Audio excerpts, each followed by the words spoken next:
Welcome to the monthly lecture series of Bharati Vichar Manch. We meet once a month, typically first Sunday of the month, and we are here to discuss today about Professor Satinder Dhiman. He is the invited speaker for today. So we've been meeting for about 6 years now. We had 65 speakers, and you can see some of the speakers here on the screen. The agenda or the mission of Bharati Vichar Manch is to promote dharmic values and dharmic concepts in the contemporary world, okay, through debate and discussions. So right now we have expanded Bharati Vichar Manch nationally. It's also going on in 3 other cities, and we have a plan to take it to a national level and make it more of a global platform. We're looking for ideas to promote this as a either YouTube channel of high quality or as a think tank, something like that. So we have been working on it for 6 years, and in the next 2-3 years we will figure out. This is part of Hindu Swayamsevak Sangh. Hindu Swayamsevak Sangh is inspired by Rashtriya Swayamsevak Sangh in India, and Hindu Swayamsevak Sangh in the US is the largest Hindu faith-based voluntary organization, which has about 150 chapters all over the US. So in California, there are, how many do we have right now? 153. No, in California? No, I'm saying over. California 44. 44. So there are 44 weekly meetings like this throughout California. Okay, so that's a brief introduction of Bharati Vichar Manch and Hindu Swayamsevak Sangh. Next month's speaker will give out the details is Honorable Congressman Ed Royce. And normally we meet here or in Cerritos Library. We are trying to get the Cerritos Library back. In the next few months, we'll be back to Cerritos Library. But next month, we are meeting in Dr. Krishna Reddy's home to host the Congressman Ed Royce. Okay, so we'll give out the address and everything. The date is already in the flyer. It is on December 4th, Sunday. So Sunday, December 4th, same time in Dr. Krishna Reddy's home. That's next week, next month. So this month we have Dr. Satinder Dhiman. He's going to be talking about pointers on spiritual quest. It's a roadmap for living a spiritually fulfilled life. A brief introduction of Dr. Dhiman is, he is recognized as a lead thinker for pioneering contributions in the field of workplace spirituality, engaged sustainability, and fulfillment in personal and professional arena. Dr. Dhiman is a sought-after speaker at both regional as well as national and international conferences. In 2013, he was invited to be the opening speaker at TEDx conference in Santa Clarita. He serves as an accreditation mentor for the Accreditation Council for Business Schools and various global universities. He has authored or co-authored more than 15 books and over 40 peer-reviewed articles in academic journals. Currently, he serves as the Associate Dean, Chair and Director of the MBA program and the Professor of Management at Woodbury University in Burbank. Dr. Dhiman is the founder, director of Forever Fulfilled. Okay, it is a Los Angeles-based well-being consultancy that focuses on workplace wellness and self-leadership. Dr. Dhiman holds a PhD in social sciences. He has 2 PhDs, I think, one from Tilburg University in Netherlands and a Doctor of Education in Organizational Leadership from Pepperdine. Okay, so with that, we welcome Dr. Dhiman for this month's lecture.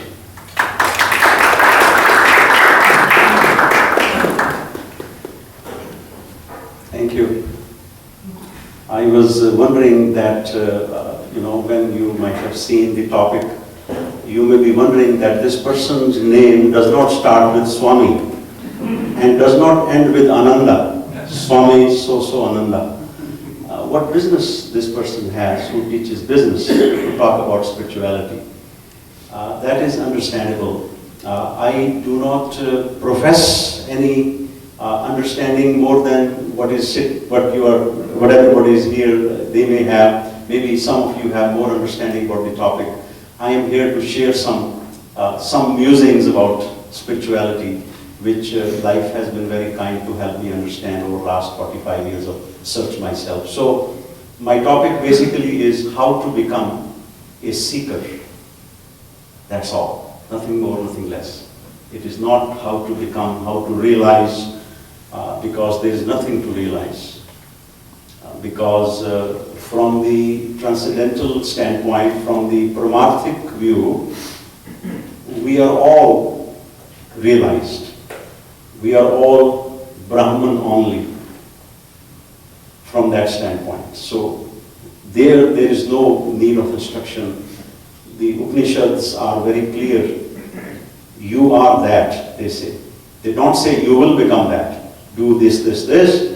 Then a month later, 2 years later, 20 years later, you will become that. Upanishad is very clear. The Udghosh is very certain. You are that. Tattvam asi. Right now, right here we are sitting, you are already that.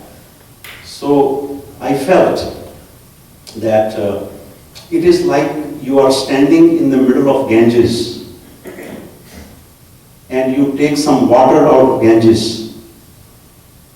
And then you offer that water to Ganges back to make Ganges happy. So this is the process today.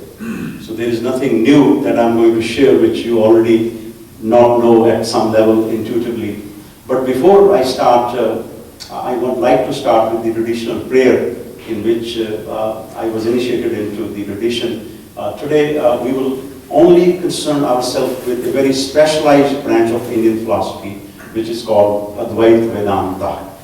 Advaita Vedanta, we will not be talking about other schools of thoughts because there is so much. Indian spirituality is an ocean, as you know, say, like a Mahasagar. And for anybody to be able to express that within the span of 45 minutes or so is not possible. So I will just confine myself to a very small field of this whole thing. So we will start with a prayer which is something like Sadashiv Samarambham Shankaracharya Madhyamam Asmadacharya Paryantam Vande Guru Paramparam Shruti Smriti Purananam Alyam Karunalyam Namami Bhagavad Madam Shankaram Lok Shankaram Shankaram Shankaracharyam Keshvam Vadarayanam Sutra Bhashkrito Vande Bhagavanto Puna Puna Ishvaro Gururameti Murti Ved Vibhagini Vyomvat Vyaptihaya Shri Dakshinamurtiye Nama. This is a very beautiful prayer, and if one can understand even one little part of it, Agyan Timarandasya Gyananja Shalakya Chakshutam Veltam Yena Tasmai Shri Guru Nama. We will expand part of these things as we go further, but let's get started. There are some books in the back. They are not meant for sale. I did not bring anything here to sell. I have nothing to sell. A lot to share. So Manoharji wanted me to bring here just so that some people can see it, but the intention is not to sell anything. That is not why I'm here. So everything I do, I try to preface it by two things. Number one, it is a work in progress. So what I'm going to share today is work in progress. There's no finality to it. And the second thing is, whatever I do, I preface it by saying to whom it may concern. So there is nothing that I'm trying to sell. There is nobody, I'm not selling any videos, so nothing of that sort. So here you have a fellow traveler who is excited about the journey and wants to share some pointers along the way. That's why I chose the word pointers. It is not a talk, it's not a discourse, it's not a pravachan by a Swamiji. It is just a talk by somebody on the pointers about what is what in spirituality. I like telling stories because I believe that the world is not made up of atoms. Physicists had it wrong. The world is made up of stories. Everybody has a story. And in our own culture, most of the most intricate teachings were conveyed through the medium of stories. The whole Yagyavalkya, Maitri Samvad is there, Sanat Kumar, Narad Samvad is there. It's all a Samvad. Gita is also a Samvad. It is a conversation between two friends. it cannot be analyzed if one doesn't understand this very simple thing. The other point I want to make before I proceed, when you read some translations, a lot of havoc has been done. I apologize for using the word havoc because the original is something else. I will give you just one example and then move on. There is a word called Chhatrapati. Now, one English writer translates it into Lord of Umbrellas.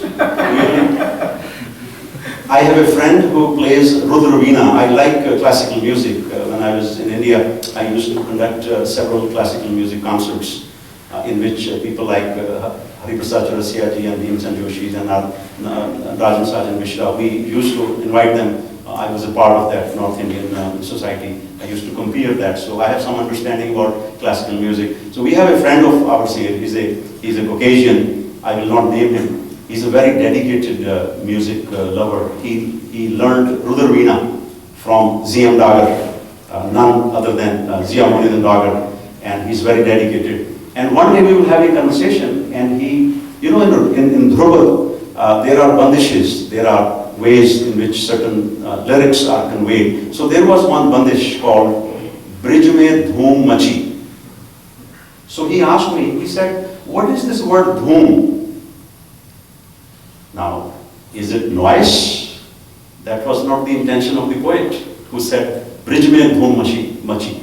So one has to be very careful about translating things. So I said, I cannot translate the word Dhoom Machi. Shankar Girijapati, Parvati Maheshwar. You cannot translate this thing. I said, you have to be born in India. You have to grow up in the streets to appreciate what this means. Brij Mein Dhoom Machi. When Lord Krishna came in Brij Dhoom Machi, you cannot capture the pristine beauty of the word Dhoom Machi. So some of my work is in translation, and I wanted to, through that translation work, I wanted to convey this feeling that how you are able to capture the essence of the original. That's very difficult. It's very difficult. There was a great Western pianist by the name of Arthur Schnabel. Some of you who like Western classical music, in piano tradition, there are many great pianists from last century. One of them was a great German pianist called Arthur Schnabel. He played the entire music of Beethoven on piano. He was one of the first one to play the entire sonatas 32 and the entire repertoire of his concertos and all that on piano. At the end of his life, he makes a very important statement, and I would like to start my talk with that statement. He says, this music, meaning the music of Beethoven, is better than it can ever be played.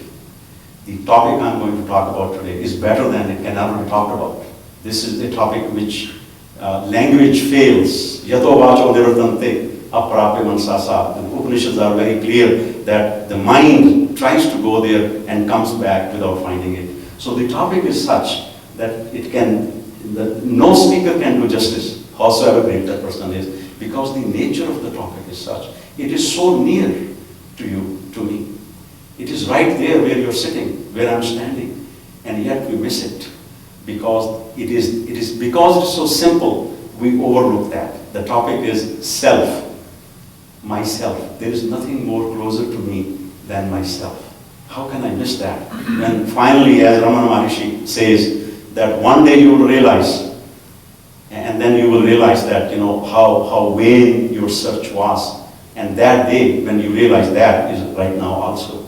So, because of the nature of the topic, I would request that all the people who are present, you know, kind of undistracted way, give me 40 minutes of their time so that something can be communicated. When I was taught the art of Vedanta learning by my teacher, he told me that Satinder, he gave me very simple instruction on the very first day. He said, as you listen, try to cognize. While you're listening, it is not that you listen, you go home, and on New Year you make a resolution, I'm going to change. No, right now, he said, as you listen, try to cognize what I'm saying, the truth of that in your heart. So the Shravanam and Mananam and Nididhyasanam happens at the same time. It is not that You listen, and then you ponder over it, and then you contemplate over it. No, the art is that as you listen, in Sanskrit is a very beautiful word, Atam Sadh. As you are listening, you are trying to, the material is seeping in your pores of your being. That is called the art of listening. So if you do a favor to me, that as you are listening, totally undistracted, because some very important points will be made in this gathering today. Many times we live in a culture, we think we have heard it all, we have seen it all, because we live in the age of internet. Anything you want, you can go to Google Ananda and kind of search it and find it. It is true, but good stuff is not available on the internet. For example, you cannot Google what is your purpose of life. You cannot Google that. So, fundamental questions of life. Who am I? There's no answer to that. That question has to be. Here's a story about the whole search and what it is all about. Every part of the story, these stories are not taken from the internet. They have been learned at the feet of the master. Sina Masina, face to face. This is not something you read in a book and share. This is something was conveyed to the speaker while sitting at the feet of the teacher. So these are very rare stories. The stories I'm going to share today, this is not commonplace material that anybody can Google and find. This is, it takes years and years to get to this kind of material. So it is very esoteric, it is very special. And I'm glad, I was wondering that if I had titled my talk as How to Become Millionaire Overnight, maybe there will be more audience. But Plato, when he used to lecture in the Academy of Athens 2,700 years ago, sometime there will be only one student, Aristotle. The hall will be empty, and he will come and say, Mr. Aristotle, in having you here, we have half of the Athens present. So whoever is present here, in having you here, I can say that half of the Indian community is present here, because it's not the numbers which matter. Even if I'm able to share my excitement with one person, that is more than enough, that the purpose of the talk will be accomplished. There was a king who was worried that he does not have a successor. So he tried and tried, but there was no progeny. There was no, didn't have his own children, and he was getting old. And in those days, the thinking was, when I'm gone, who will be the next? Who will be the higher? Who will be my successor? And it was weighing on his mind, and he used to talk to his court, wise people. So one person suggested him. He said, "Sir, why don't we do this? The world is changing. We understand you don't have your own children, but there may be people competent in the city. So why don't we make an announcement that the king is going to interview people. Whoever is competent will become the next king. And we are going to appoint by one day, for a whole day you will interview people, and whoever you like, you can appoint him that when you are gone, he will be the king." He said, "I like the idea." So a day was chosen. Again, everything in the story has a meaning beyond the story. It has several layers, so please follow the story as the story unfolds. Stories are like zip file. Zip file? You have to unzip it. You have to unpack it. That is the beauty. Research shows that there are only two things in which complete human brain is involved. When those two things are happening, 100% human brain gets engaged. One of them is when you're listening to your favorite music. 100% of your brain is present when you're doing that. And the only other thing is when somebody says, "Let me tell you a story." Immediately your brain shifts gear and it comes into that mode where it becomes available. So the beauty of the story is that it is giving a message, but so you have to unpack it as it goes. It's a zip file, so to speak, if I may use the modern language about stories. So on a particular day, announcement was made that on a particular day the gates of the courtyard will open, and whoever comes in, he will be invited to interview with the king, and if the king selects the person, then that person will be. So you can understand the excitement of those people, because in those days, this kind of democratic thing was not possible. So everybody was ready. Many people could not sleep at night. So 6 o'clock, 6 a.m. in the morning, there was a big crowd outside the gates. The gates were open. Everybody came in. The guards looked at them and they found, they told those people, they said, you guys are, some people were in rags, some people were like didn't sleep, didn't take a bath, just woke up and came there. He said, you are not presentable. Like this, you are not going to go interview with the king. We need to kind of help you. So here is a big, so today, everything is free in this whole courtyard. There is a food court, you can have luxurious bath, you can buy perfumes, you can buy clothes, the boutique shops are there. The whole thing is all free. It's not going to cost you anything. So get yourself ready. If you want to get shaved, do that. Somebody needs haircut, no problem. So long story short, people got very busy with this whole thing. They thought, oh my God, this royalty, one day royalty treatment they were getting. And it so happened that the time passed. It was 6 p.m. in the evening, and king was waiting in the palace. Somebody will come for interview. Nobody went there for interview. 6 p.m. the condition was the king withdrew his offer because the offer was only until 6 p.m. Now, the story has a very interesting message. This is the normal life story of all of us. We came here for a certain purpose. Whatever that purpose is for you. In Sanskrit, it is called Purusharth Nishchaya. The very first pointer on the journey is that the person first determine what the person wants to do in life. Purusharth Nishchaya. Now, this is not a talk given to, people who do not know that. Here, as I said, there are people in the audience who can probably bring more maturity to the topic than I can ever do. So we all know that, we all have heard about those 4 different types of Purushartha. Kama, Artha. And we all have heard those Indian, some of you have been exposed to more than me. So that the Kama, Artha, Dharma and Moksha. Those Purushartha are there. The question is, have the person made a nishchaya, determination, one-pointed, as Lord Krishna says, Vyavasayik Atmika Buddhi, Nishchaya Atmika Buddhi. Have we attained, as a seeker, the question to be asked is, have I attained one-pointedness in my search? Nishchaya Atmika Buddhi. Lord Krishna says, Vibhinna Shakhaon Wali Buddhi. Mostly we have Vibhinna Shakhaon Wali Buddhi, multifaceted mind. Any interesting thing comes on our radar, we get in that direction, we get going in that direction. This is what happened to those people who entered the courtyard. You see, they got so enamored by the attractions, they forgot that if they had become king, they can have this lifestyle forever.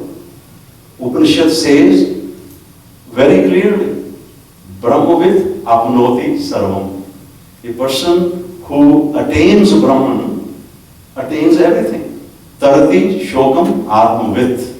A person who attains Atma, self, he crosses over sorrow. Ultimate granti is given. Ultimate granti. In every place in Bhagavad Gita, if one reads very carefully, Yam labdava chapram labham manitena adhikam tatha.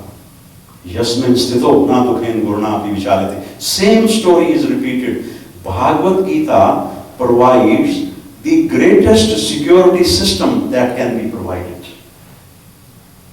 Not the security system based on something which is changeable. How can something which is changeable give anybody permanent security? So those people forgot and they got enamored by the attractions, the transient, impermanent, anitya vastu. They got attracted by that and they forgot the purpose for which they came. And if they had not forgotten that, if they had purusharth nishchaya, if they had made the determination of their purusharth, They will not be attracted by that. And once interviewed by the king and they could have gotten that kingdom for them forever. So the king, friends, is waiting for us also. Inside the chamber is waiting. Always waiting. Ever since we were born, the king is waiting. He's saying, maybe one day a person will realize, will make a U-turn. It is only in spirituality U-turn is allowed. Otherwise you can get a ticket. But in spirituality, U-turn is encouraged. That you have gone too far, my friend, please come back. That is what these pointers are all about. So if we understand this thing, that this life, if somebody says to you that I'm going to give you $25,555, what will you do with it? $25,555. Now, you may think that this is a very little amount, Professor. What are you talking about? You are a business professor, you should know it better. Right? But if we do little math, you take 365, you multiply that with 70. You know where I'm getting? 365 days of a year, average life expectancy, 70 give and take, 25,555. Those are the days of your life. Out of that, 1/3 is sleep. Can't do anything. People want to sleep more, they call it beauty sleep. So they want to take more time in sleeping. So 1/3 of 25,555 is gone in sleep. A major part of that 25,555 days, these are not dollars, these are days of our life, is gone running around in diapers, trying to learn how to count 25,555. And major part of that will be spent when our eyesight, our hearing will become dim. Our senses will become dim. We can't do anything. Very small, poquito, as in Spanish they call it poquito. Very small time is given for this purpose. To become Atmavit, my teacher asked me this question. He said, do you want to become Mantravit or you want to become Atmavit? This was the question Narada was asking Sant Kumara in Chandogya Upanishad. When he went to Sant Kumara, who was the Manasputra of Brahmaji, he said, please teach me. Sant Kumara asked him, like a good teacher, please tell me what you already know. Because Narada was not an ordinary student. Narada was an accomplished man. So Narada told him, I know Itihas, I know Purana, I know Vedas, I know Jyotish, I know, Sangeet Shastra. He narrated the whole thing. Everything I know. Bhugol I know, this and that. I know. However, I am still suffering. My sorrow has not gone. And I have heard from those who know that Rarity Shokam Atmavit, a person who knows his self, crosses over sorrow. Will you teach me that? So he goes to Sant Kumara with that humility. Purusharth Nishchaya. He knew exactly what he wants. And Sant Kumara says, yes, yes, you seem to know the mantras. You are mantravit, right? But Atmavit is different. You are, so the process starts to make Narada. Again, it's an pageant. It's not that Narada needed to be enlightened. He is already enlightened. But it is for us. Arjuna is living with Lord Krishna. What more can you ask for as a bhakta? Darshan is happening right there. He's playing with Lord Krishna. He doesn't need anything. The Gita is for us. That's why Arjuna is told in the 4th chapter, 34th shloka. There is only one shloka in Bhagavad Gita on this topic about teacher and student. Tadvidi pranipadena pariprashana sevaya updekshanti tad jnanam jnaninas tad darshina. The whole template is given. how to become a student. In Indian philosophy, the emphasis is on becoming a student first. Because one cannot judge a teacher. You have to be at the level of the teacher to judge a teacher. So, judging a teacher, that is a misconstrued search. First, be a student. There are other places in our Upanishads, for example, in Mundaka Upanishad 1 to 12, very beautiful shloka, mantra says, Prikshan lokan karamchitan brahmano nirvedamaya. Very beautiful. It is a clarion call to us, those who know, who understand. Prikshan lokan karamchitan. Do the analysis. Priksha. Examine. Udghosh hai. This is the Udghosh of the Upanishad. Prikshan. Make an examination. Close examination of what? Karamchitan. Anything that you can do by actions. What you can achieve by actions. Do an analysis of that. Is it lasting? Is it permanent? Do the nitya anitya viveka, as Shankaracharya says. Anitya, nitya anitya viveka. Is it the nitya? What you achieve by action? Is it eternal? Nasti akrit kriten. That which is eternal cannot be achieved through action. Na asti akrit kriten. Very simple Sanskrit. Very simple. Na asti doesn't happen. Akrit, what is not to be accomplished. Eternal. Kriten, by doing. And then, tad vigyanartham. To know that, vigyan, the word is used to vigyan, not gyan. Lord Krishna at the beginning of 9th chapter says, gyan vigyan sahitam. Knowledge which is realized in your heart. Not vachik gyani. Gita starts with this point. Because Arjuna is a vachik gyani. Pragyavadam cha bhashate. You are talking about wisdom. Lord Krishna's opening sentence in Gita. Chapter 2, Shloka 11. This is where Gita starts. Previous is Bhumika, introduction, and it has a link with Mahabharata. After 3rd chapter, there is not a single question about Yuddha, about war. It is all philosophy. Arjuna, in the last chapter, is asking about, oh Lord, tell me the difference between sannyasa and tyaga. He is not asking, tell me how to become karma yogi. He is not asking, tell me how to use dhyana. I want to do kundalini, I want to jagrat my kundalini. That's not the question in Bhagavad Gita. Only one question. And Lord Krishna starts with, there is a system in Indian philosophy, it's called Shatlingani, 6 limbs, through which there are 6-fold tests, through which you can determine what is the purport of the scripture, what is the purpose of the scripture. One of the things is that how it starts and how it ends. How it starts. Nanu shochanti pandita. The wise do not grieve. This is a guarantee. Security system. Wise do not grieve. Sapnantam cha vyagritantam cha ubhayo yenun pashyati mahantam vibhum atmanam matva dhiro na shochati. Same message is given in Kathopanishad 2:1-4. The one who realizes mahantam vibhum atmanam matva, the one who knows the self as mahantam vibhum, which is all-pervading, one who knows that, dhiro, that person does not na shochati. This is what Lord Krishna is saying. Na anu shochanti pandita. Ashochan va shochastvam. The one which should not be grieved over, you are grieving.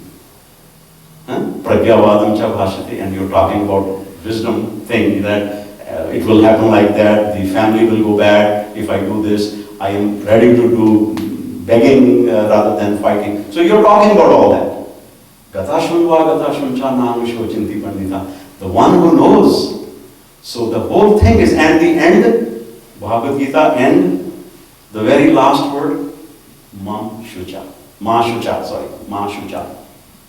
The last shloka which Lord Krishna utters is, Sarvadharman paritajya mamekam sharanam vraj. Aham tava sarvapapa bhayo mokshishami ma shucha. Don't worry. Gita, Lord Krishna does not say a word after this thing. Don't worry. He ends at the thing, don't worry. Starts at the thing, do not worry. So, security system. In between, it is all security. But a different kind of security. This security system does not collapse like the subprime market. It is built as security. It is security of your own self, because you can never lose yourself. So the whole system is about that. There is another story which I heard from Swami Ramsukdas ji has also told the story in his pravachans, and there was a very saintly character with the Gita press note called Hanuman Prasad Podar. These are Kar Purushas, these are Yug Purushas, these are not ordinary people, like Jayadhyal Mantika, Sethji, who established Gita press note code, Swami Ramsukdas ji, Swami Sharananji Maharaj. These people are like 1 out of billion saints, not just people, out of saints. So he tells the story, very real story in one of his pravachan, that there is, imagine a person, he was going from one city to another, he was a traveler. He comes upon a deserted building. It looked like a warehouse, very big building warehouse. He comes across that. And it said on the outside, do not enter. But human curiosity, when it says don't do it, we try to check it out. So he said, what can I lose? I'm just like that. I'm a traveler, I'm a vagabond, I'm going to go in. So he enters the building anyway, because, he kind of opens and enters the building. There was only one door in the building. And when he enters, he becomes blind. This is the nature of the story in the building, that any person who will enter will become literally blind. So he becomes blind. And within 5 minutes, he becomes very restless because he can't see anything and there is no sound to be heard. There's nothing, it's all dark. And this building is a very big building. And he prays and prays, and then he hears somebody walking towards him. And he tries to turn in the direction of the sound because he can still hear it. You see, let me pause here. If we ask the question that in what light do we see things during daytime? What will be the answer? The light of the sun, right? In the light of the sun, in sunlight, we are able to, although we miss it. For example, if I have to ask, what do you see? You will say, I see somebody, I see the TV, I see this person standing with the mic in his hand, doing some funny gestures and making some funny kind of stories. But you will miss the light.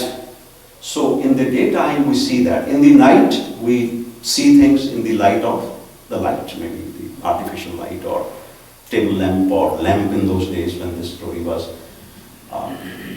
But when you go to sleep, lights are turned off. This is the pointer. Lights are turned off and your eyes are closed and you are dreaming. In the dream, it is all lit. It's not dark. Sometimes it is very colorful. So there has to be light. So the question is, Shankaracharya in Ek Shloki asked this question, with what light do you see? Sometimes you wake up at night, in the middle of night, lights are closed. Your eyes are closed, lights are off, but you are able to see darkness. Watch the word see, darkness. Darkness cannot see darkness.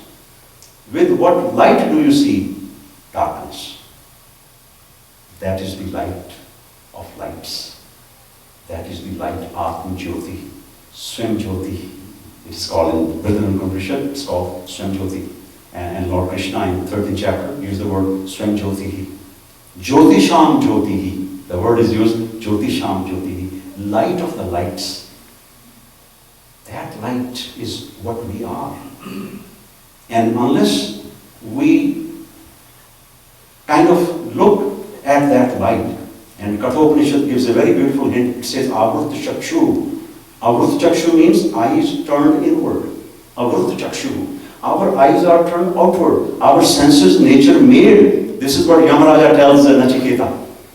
Nachiketa is told. Nachiketa has Purushart Nishchay because he was offered the wealth of everything. He said, I can give you this, I can give. He said to Lord of Death, he said, you can keep it. I don't want it. But I want answer to my question. What survives after death? This 8-year-old child is asking the question. This is our parampara. This is the greatness of our culture.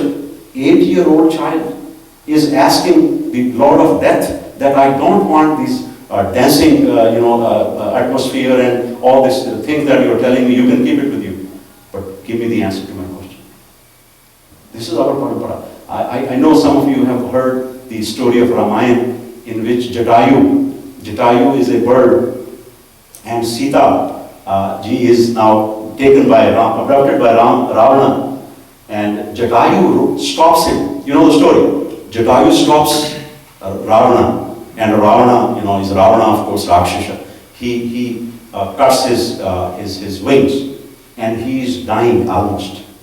Lakshmana says to Ramchandraji, he says, that poor guy died, he's going to die, he gave his life, let's go, please go and bless him, So Ramchandraji of course knew, but the leela is that he has to have somebody else tell him. So they go there, and Jatayu is dying. This bird is dying because his wings were cut. And Ramchandraji gives him a deal, God sometimes give a deal. So the deal was, in one poet says it like this, अंत समय बोले रघुवर,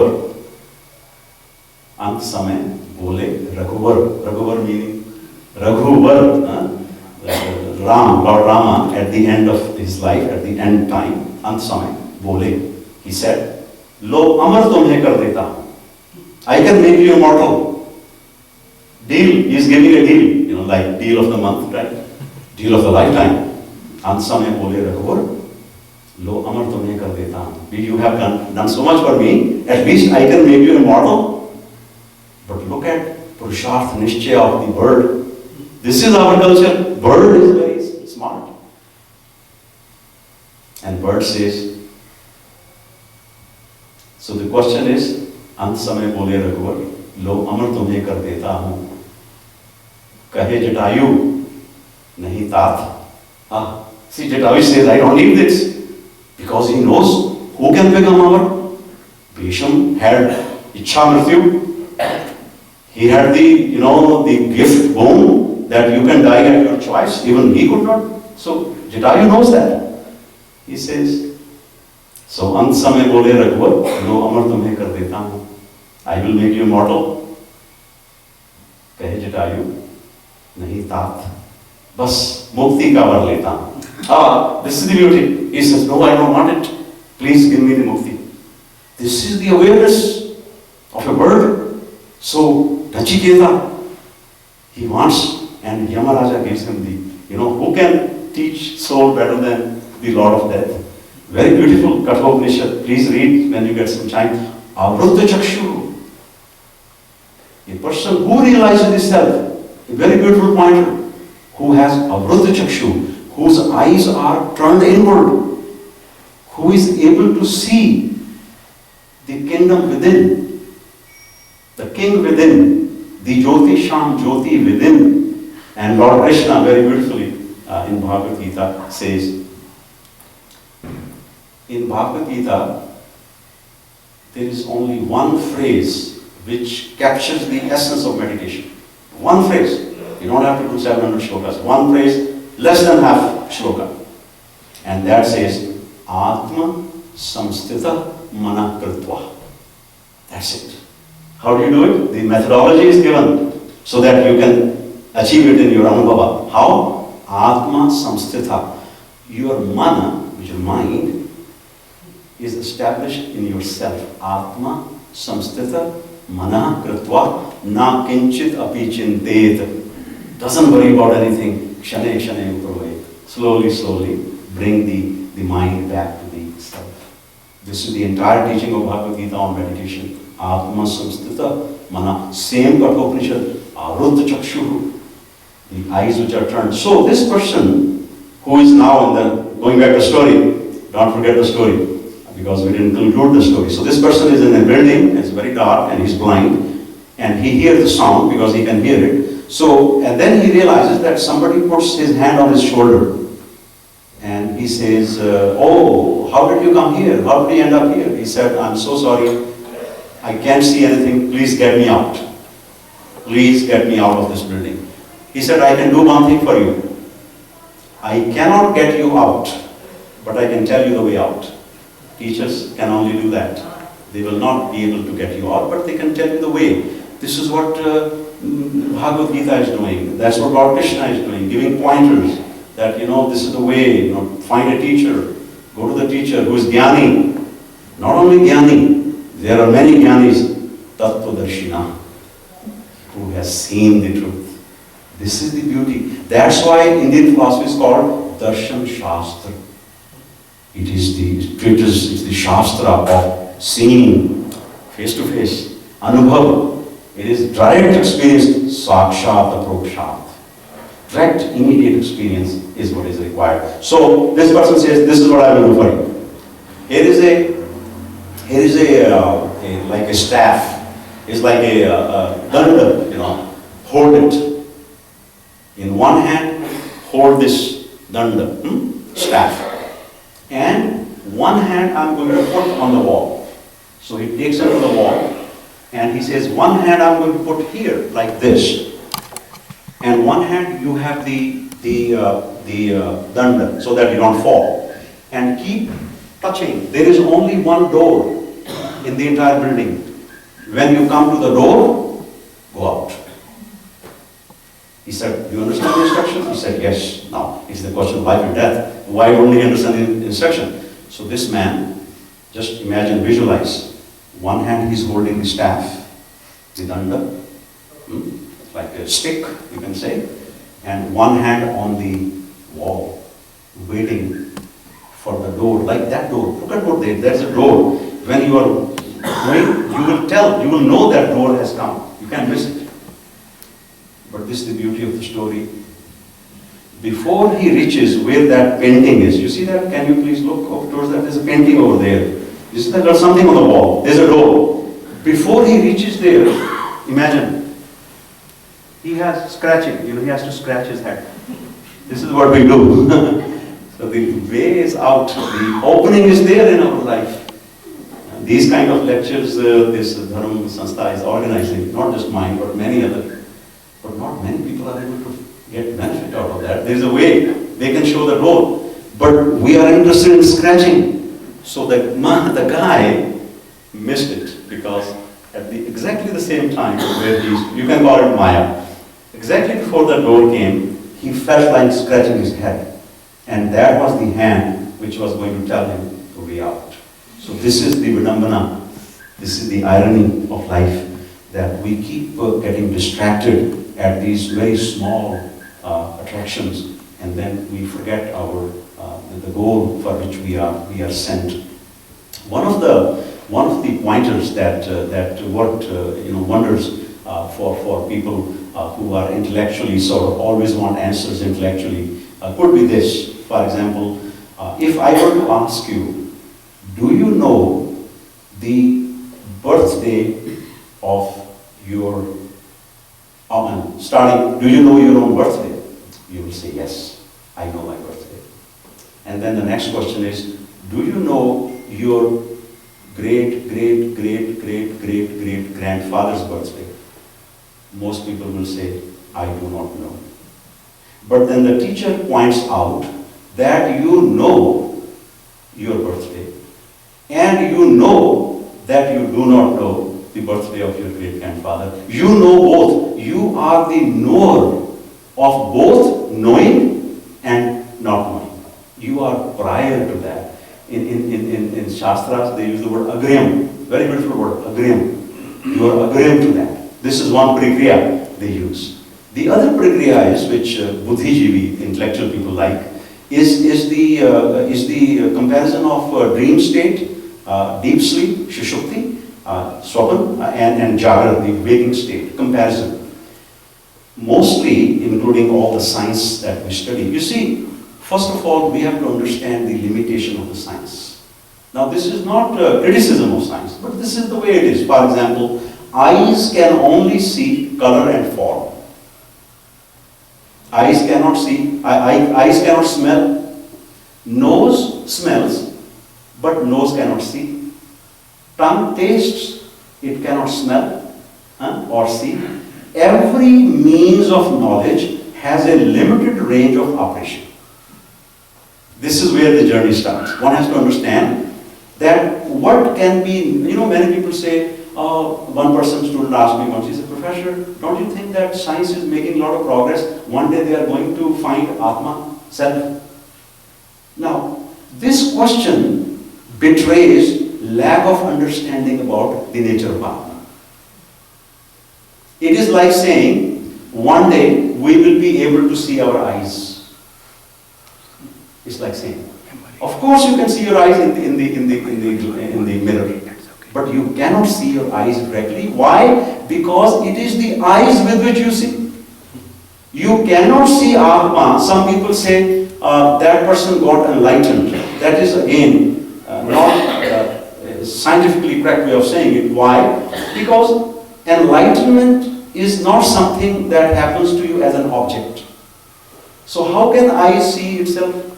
Right? So people who say one day, science will become so, we have, people are actually waiting for app, like app on your cell phone, app about self-realization, which app will make you self-realized. It's not going to happen. Why? Because self, kyatam ken vijnaniyat, in Vridan Upanishad, Yagyavalkya tells this final teaching and he then leaves. And the question was, with what will you know the knower? You cannot know the knower because the knower is with you. So once we understand the limitation of science, how does science work? Very simply, science only has two methods, perception and inference, pratyaksha and anumana. You see with your five senses. You have instruments which can extend the five senses. That is called direct perception. This is the mean science uses, every science. The second is anumana, the inference, meaning there is a fire, there is a smoke, and you say there is a fire. So smoke inferences, there must be fire. This is Advaita sort of. So smoke inferences, there must be fire. This is Advaita sort of logic they can use. Yad bhaste tad bhatam, yad bhave tad bhava, tat satyakaranam. There is whole methodologies there. But these are the only two methods. But understand, these two work only when the object to be known is outside, is separate from you. When the object to be known is yourself, Atma, the ultimate object, subject, it cannot be known through inference and the anumana and direct perception. One has to realize that science is not the domain of science. That is why you need Shabda Pramana in scriptural testimony. You need somebody to point out. Atma is well known because it's your own self. But somebody has to point out.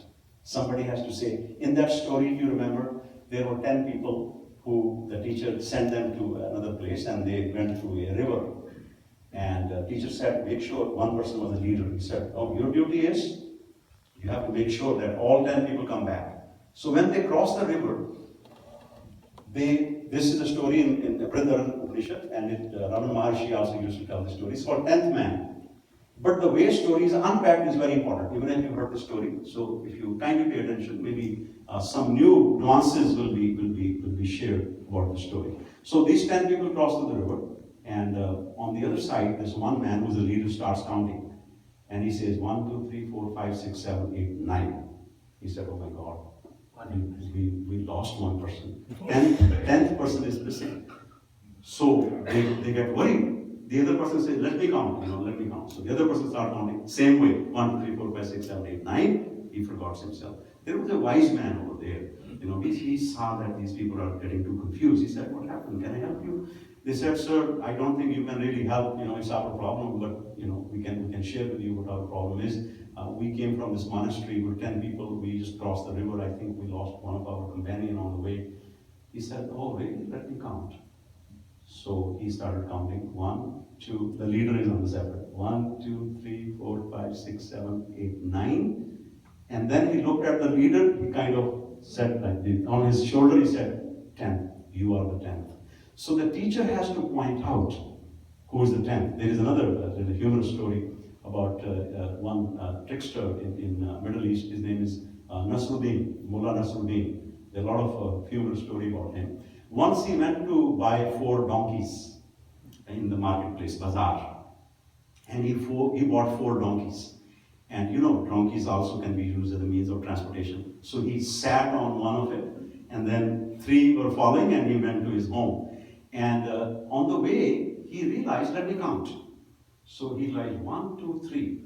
So he thought that he lost one. One donkey he lost, but he's riding on that same donkey. This is how it is. We are riding on the self all the time. We forgot. So he's very worried. So before he reaches his home, his wife comes out. I don't know how, because in those days there was no texting or something, How does she know? I think she had some sixth sense, ladies have that sixth sense. So she comes out to greet his husband because he came from the business trip and all that. And he's sitting on the he says, how was the trip? He said, very good, but one problem. I think I bought 4 donkeys, and I think I lost one on the way. I bought 4, I only see 3. And his wife looked at it and he said, I see 5. So sometimes that also helps, somebody pointing out. So this is the Upanishad method. You are the 10th man, you are the person, you are the self. This is the methodology that is used. How are we going on time? I don't want to. 2:30. 2:30. So I'm going to 5 minutes. Okay, I'm going to wrap it up with another interesting story. There was one artist who was very good with his work, and he was getting old, and he made statues of himself, identical statues, to deceive the Lord of Death. So he made 9 statues. Imagine a hall like this, workshop where he used to work. He made 9 identical statues of himself.